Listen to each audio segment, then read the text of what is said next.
Consider the following sentence. This statement is false. Is that true? If so, that would make this statement false. But if it's false, then the statement is true. By referring to itself directly, this statement creates an unresolvable paradox. So if it's not true and it's not false, what is it? This question might seem like a silly thought experiment, but in the early 20th century, it led Austrian logician Kurt Gödel to a discovery that would change mathematics forever. Gödel's discovery had to do with the limitations of mathematical proofs. A proof is a logical argument that demonstrates why a statement about numbers is true. The building blocks of these arguments are called axioms, undeniable statements about the numbers involved. Every system built on mathematics, from the most complex proof to basic arithmetic, is constructed from axioms. And if a statement about numbers is true, mathematicians should be able to confirm it with an axiomatic proof. Since ancient Greece, mathematicians used this system to prove or disprove mathematical claims with total certainty. But when Gödel entered the field, some newly uncovered logical paradoxes were threatening that certainty. Prominent mathematicians were eager to prove that mathematics had no contradictions. Gödel himself wasn't so sure, and he was even less confident that mathematics was the right tool to investigate this problem. While it's relatively easy to create a self-referential paradox with words, numbers don't typically talk about themselves.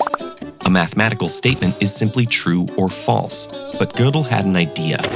First, he translated mathematical statements and equations into code numbers so that a complex mathematical idea could be expressed in a single number.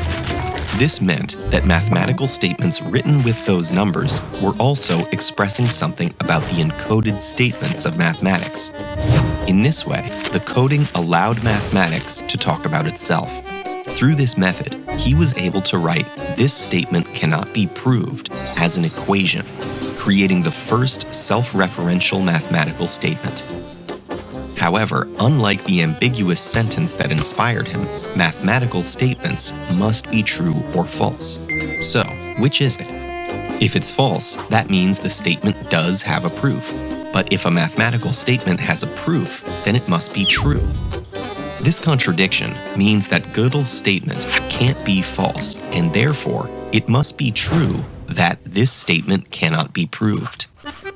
Yet this result is even more surprising because it means we now have a true equation of mathematics that asserts it cannot be proved. This revelation is at the heart of Gödel's incompleteness theorem, which introduces an entirely new class of mathematical statement. In Gödel's paradigm, statements still are either true or false. But true statements can either be provable or unprovable within a given set of axioms. Furthermore, Gödel argues these unprovably true statements exist in every axiomatic system. This makes it impossible to create a perfectly complete system using mathematics, because there will always be true statements we cannot prove. Even if you account for these unprovable statements by adding them as new axioms to an enlarged mathematical system, that very process introduces new, unprovably true statements. No matter how many axioms you add, there will always be unprovably true statements in your system. It's Gödel's all the way down. This revelation rocked the foundations of the field, crushing those who dreamed that every mathematical claim would one day be proven or disproven. While most mathematicians accepted this new reality, some fervently debated it. Others still tried to ignore the newly uncovered hole in the heart of their field. But as more classical problems were proven to be unprovably true, some began to worry their life's work would be impossible to complete. Still, Gödel's theorem opened as many doors as it closed. Knowledge of unprovably true statements inspired key innovations in early computers. And today, some mathematicians dedicate their careers to identifying provably unprovable statements. So while mathematicians may have lost some certainty, thanks to Gödel, they can embrace the unknown at the heart of any quest for truth. The Pythagorean theorem has more than 350 proofs, So what exactly is this mathematical rule about? And how was it proven in the first place? Explore one of the cornerstones of geometry with this video.